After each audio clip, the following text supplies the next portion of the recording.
Squirrels! So hello, and welcome to another Legends of Runeterra video. My name is Chris, and today we will be playing a very fun deck indeed, the vulnerable Undying list. Let me talk you through the first general idea of the deck, and then we can get into the exact cards. So it is a vulnerable Undying deck, so obviously we are running the Undying as sort of a key centerpiece of this deck. We don't necessarily need him for every matchup, but you know, he's a sort of build around here. And the Undying, a 3/2/2, last breath, revive me at round start and grant me 1/1 for each time I've died. Basically, it can't die unless you obliterate it, and it can't block. And the Undying can cause many problems for opponents, particularly if you can kill it multiple of times, because of course then it gets to the point where the opponent can't really block, has to start blocking it all of a sudden. But we're kind of mitigating that by essentially giving things vulnerable, which gives us a way to for those of you who don't know, vulnerable, the enemy can challenge this unit, forcing it to block. So it basically gives all of your units challenger in a sense, so we can just send our Undying into a unit, hopefully kill that unit as well, and kill our Undying of course, and then essentially just trade our Undying continuously until we just get ultimate value from that. And what's really good about vulnerable is the cards that vulnerable comes with are actually pretty good. So we've got Bilgewater Shadow Owls here, and let's run you through the deck. So we've got Hapless Aristocrat as our 1-drop, something that can be killed again and give you some value. Obviously we have quite a few kill this and do this units, so having a 1-drop as well is quite important, as we do need some enablers for those that aren't the Undying in case we don't draw him. So Aristocrat doubles up as a good early game blocker and a sacrifice outlet. Ye be warned, gives an enemy vulnerable this round, and if it dies we can draw a card. So obviously a sort of 1-mana cantrip, we can just play 1 mana and draw another card from it. It also gives something vulnerable, which is what this deck is all about. Curse Keeper as well. He obviously is a fit in this deck. Again, as I say, we've got multiple things to kill things, and obviously Curse Keeper is another great target. He's also a good target for potentially giving something vulnerable and having them block Cursed Keeper, as that will be an extra way to get our Escaped Abomination. Glimpse is obvious in this deck as it's a draw 2 and killing stuff isn't the biggest deal for us. It's actually pretty good for us in most scenarios. Hired Gun.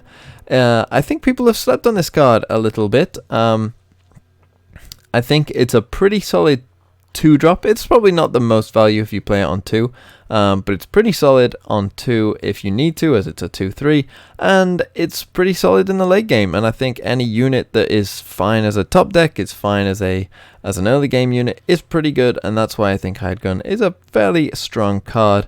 And it's when I'm summoned, not play, so summoned, this will come in key for some of our cards and some of the synergies within this deck. Vile Feast, again another good way of keeping alive against those pesky burn aggro players. Allows us to drain 1, we also get a nice body from it. Caretaker, probably the best kill an ally to do something in the game right now. Obviously goes really well with Cursed Keeper, goes well with the Undying as well. Gives us these 2 saplings, which allows us to kill even more units. And that's the thing, if this deck is in a sort of mid-range battle, oftentimes we can just kill quite a few of their units in succession. 1 missed call, and this can come in pretty handy at times. I don't think you want more than a 1-of, because it can be a dead card, but it can also be a very good card to have, particularly if you want to revive certain things. Anything with summon effects, of course, will come back off the missed call. The Undying we've talked about. Chronicler of Ruin. Kill an ally, then revive it. So this is either going to give us 2 Undyings, a Curse Keeper, and an Escaped Abomination, or we can use it on stuff like Hired Gun, as that is a summon effect. So Hired Gun, we've given something vulnerable. We kill Hired Gun, we get another Hired Gun. It will give the strongest thing that doesn't have vulnerable already vulnerable as well. So this effect can't go on, the strongest twice. It will go on the strongest, then it'll go on the second strongest if that one already has vulnerable. So a really good effect pairing these 2 as well. Ethereal Remitter, kind of a staple of Undying decks. You're basically going to get a 5 cost and a 4/3, and the 5 costs in this game generally tend to be pretty solid. There's a few that don't hit, as I'm sure anyone who's played the Undying with this card know. Troop of Elnux comes to mind. But for the most part, the 5-drops in this game are fairly solid, and you can get some really, really solid ones if you are lucky.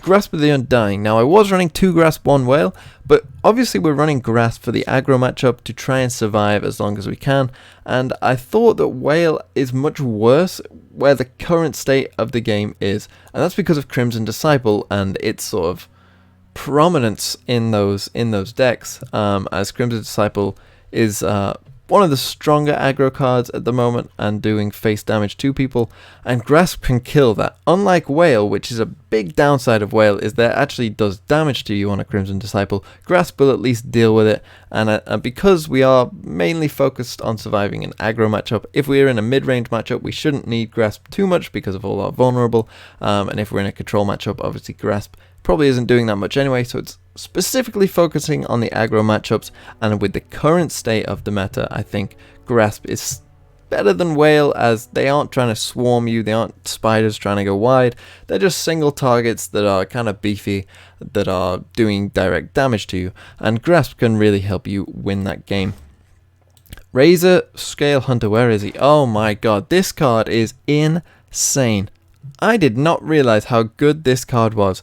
This card is amazing. It is amazing. Let me tell you why. So you have to play him to grant an enemy vulnerable, so it will stay on forever.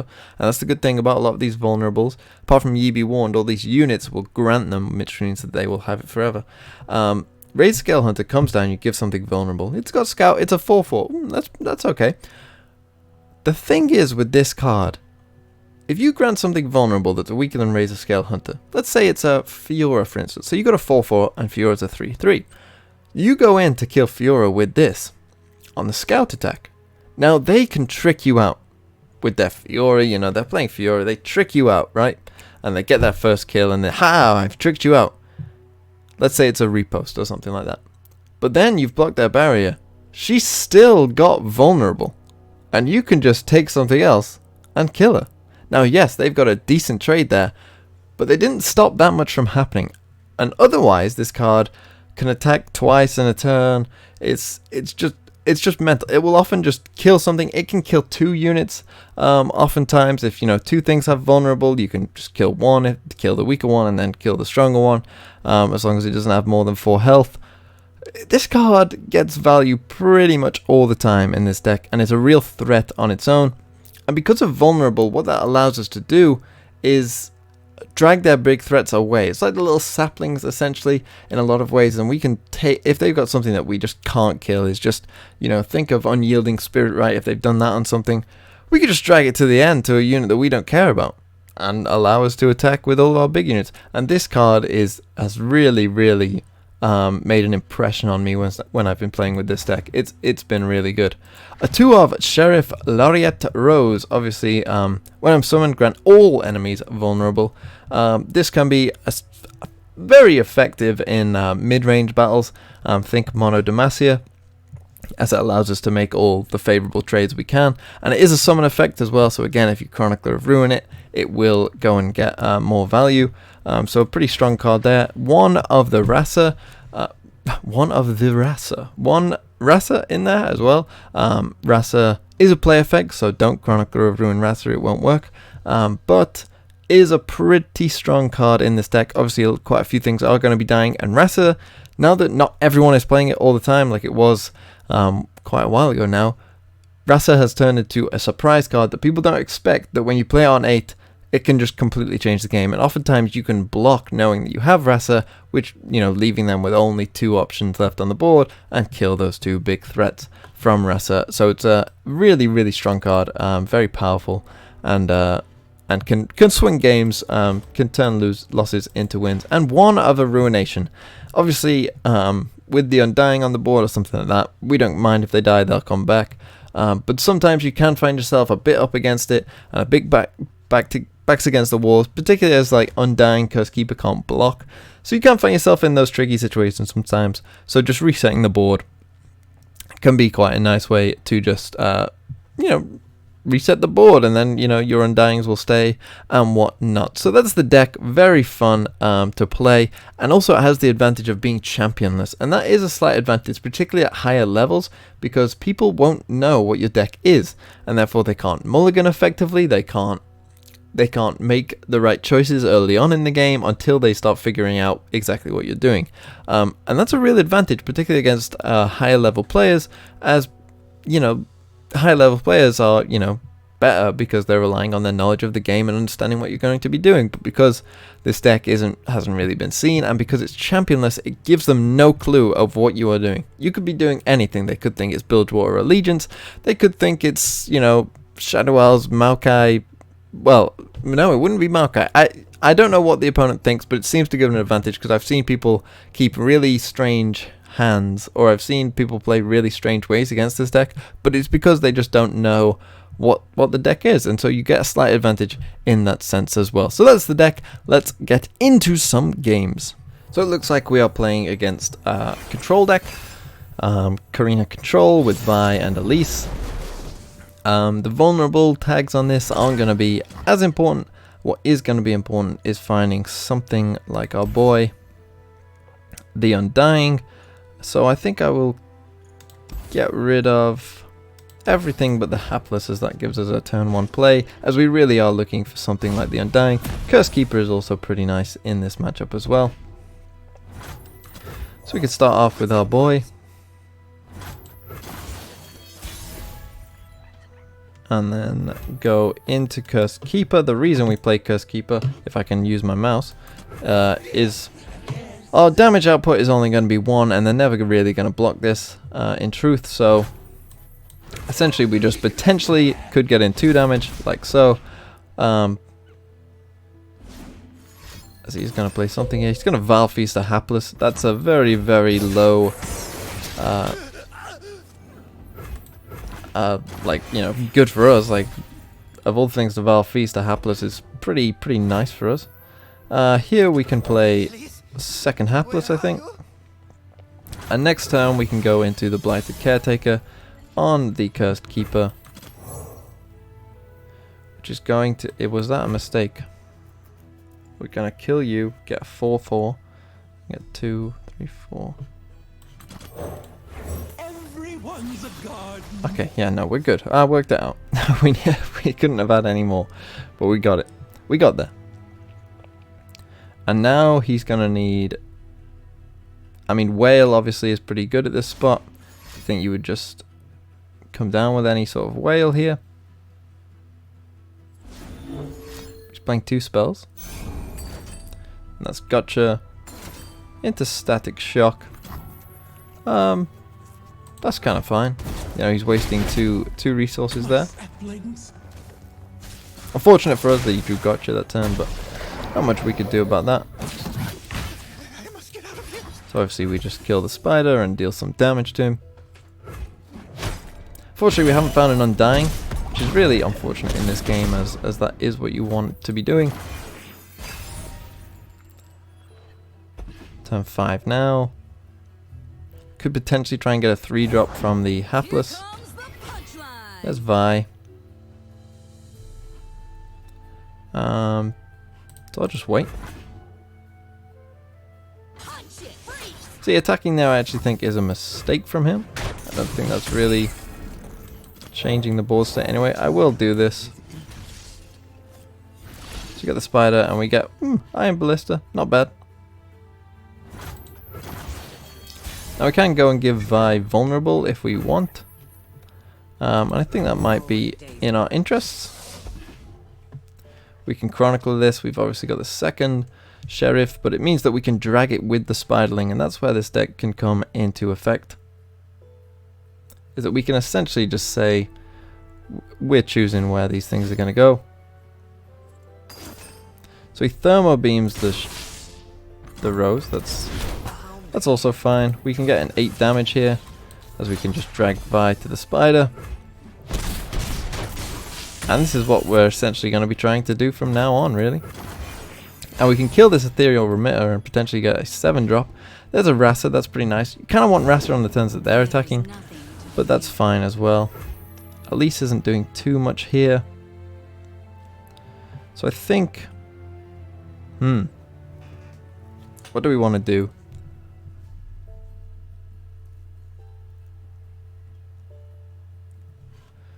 I think I'll pass.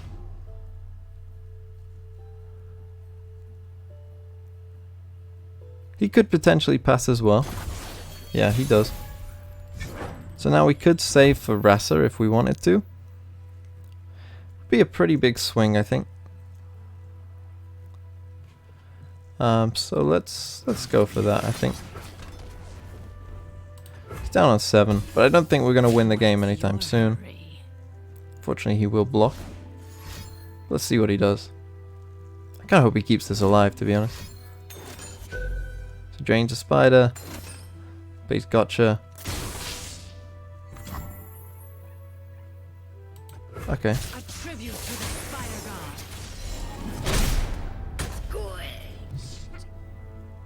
So if he plays another unit now, we have the Vile Feast for this spider. If not, we probably just have to go in for the Rasa. But if he does Vile Feast this now to try and get a second spider, we have the reply to kill 1. So we kill Vi. And Rasa itself is obviously a pretty big threat. Thermo beams our Rasa, so we can pretty safely glimpse this. We are obviously going to start seeing our boy Ledros.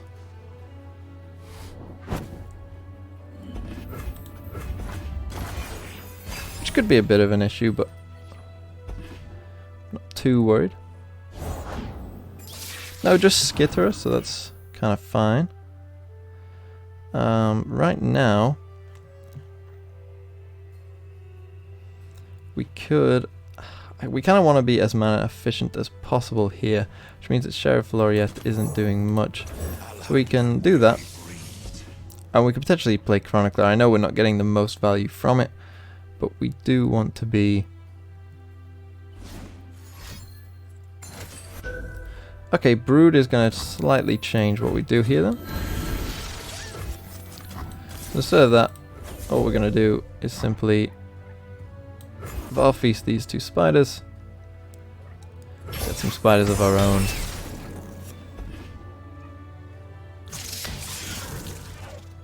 he attacks with Skitter. I don't think we need to care about that. We know he's probably not on Ledros, but he could still be on Karina, because of course we didn't really have a board for him to play Karina into. So we can Vile Feast those 2 spiders.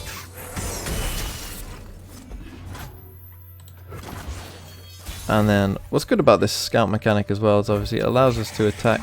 Ah, he doesn't have vulnerable. What do we want to do here? He could be on something like Ruination. So I think You'd Be Warned here on you could be quite effective.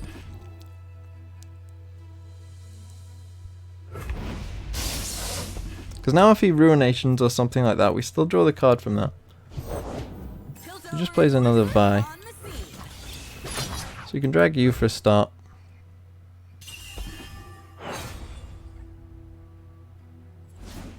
You could grasp this. So that to me looks like a grasp. So he's just gonna pass. So what I'm gonna do is play Sheriff. Make this Vi vulnerable as well.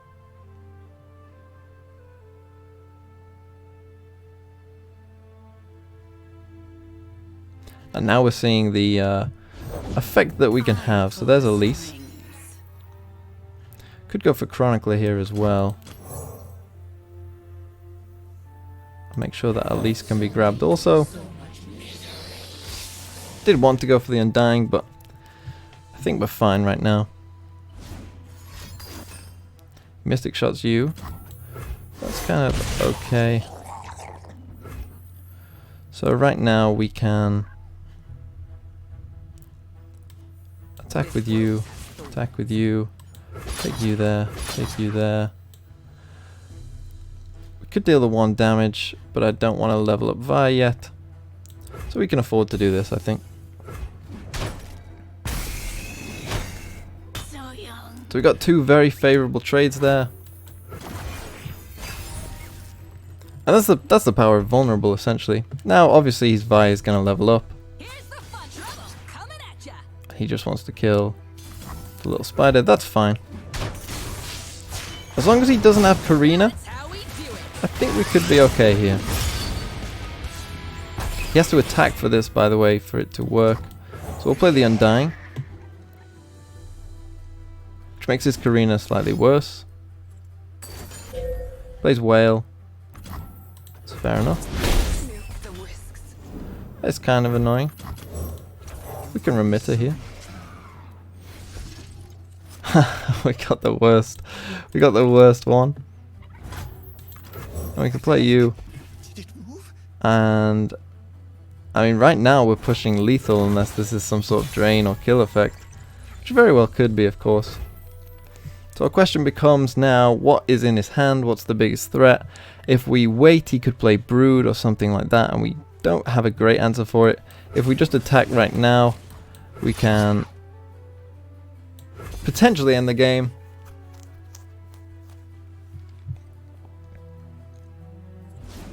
So he did have something. It's probably Grasp, I would think. It's just Whale, okay. So that's him just barely staying alive then. But he's in danger. He's in real danger here. It was Brood. See, we made the right choice. So at this point, we'll just play the Cursed Keeper.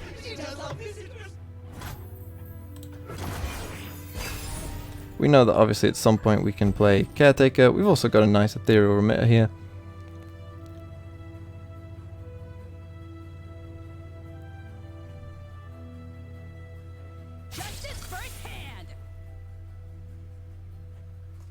He should take the spider, this spider here.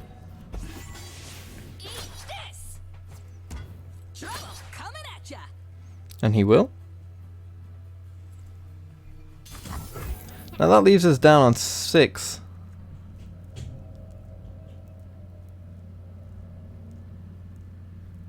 Which I actually think is... Hold on, what space do we need? I guess we can block 1. We'll block 1.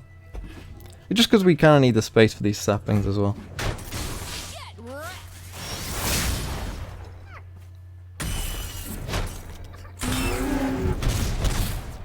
So now obviously we'll Remitter on the Undying again. Hearthguard, pretty nice. As long as this isn't... So that's a pass that says I've got an answer. In my mind. That's very much a I have an answer pass. But with that glimpse, we could potentially get him. So I think again we open attack here.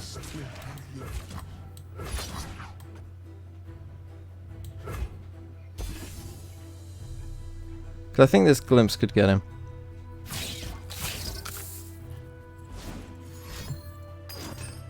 It's a Mystic Shot. That doesn't do anything. And we get the win. Let's go. And you see the power of vulnerable. You see how not letting him choose where to block. Oh, this deck. I really enjoy playing this deck. It's surprisingly strong in every single way. As you can tell that the opponents don't really know what to do. And yeah, just in every single way, this deck just performs. It just does exactly what you want it to. Vulnerable, it's being slept on in my mind so much. It's so good. It's just so good. And I'm shocked. I'm shocked that more people aren't playing the likes of Laureate Rose. And I really think that things like Hired Gun, you saw Chronicler on Sheriff. Just really powerful effects that just can win you games like that. And against those certain control matchups, the Undying is a nightmare for them for a start, obviously, because it's just a unit that they can't deal with.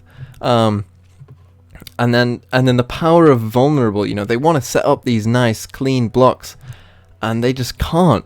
And you see, but it's got enough tempo to put pressure on them, and it's got enough survivability to outlast aggro matchups. This deck is, I think, well positioned. If you don't like Karina control, that is how it will often play out with this deck, where it will just find ways to win. And as long as you're sensible with what you're dragging across, you really can survive a lot of their tools, because you don't care if a lot of stuff, if your stuff dies. If Ghostkeeper dies, it's like, who cares? I just got a 4/4. If the Undying dies, it's like, who cares? So that has been the video. I've been Chris. I hope you have enjoyed. I'll see you next time.